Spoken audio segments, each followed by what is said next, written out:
বন্ধুরা, এই যে ভাত বাড়ছি। আজকে দুপুরের মেনু নিয়ে বসে পড়েছি।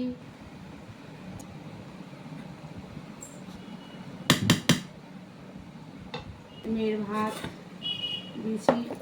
এই যে উচ্ছে খাবো একটু আমি। আমার এই যে উচ্ছে সেদ্ধ একটুখানি ছোটো আর নেই।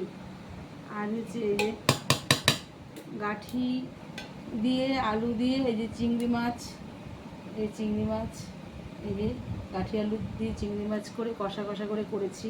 একটু সুন্দর লাগে। এটা পেঁয়াজ ঘষে, পেঁয়াজ ভেজে আদা রসুন আদা জিরে বাটা দিয়ে করেছি কষা কষা করে। আর যে এই যে এটা মোরলা মাছ, এটা একটু ভালো হয়নি।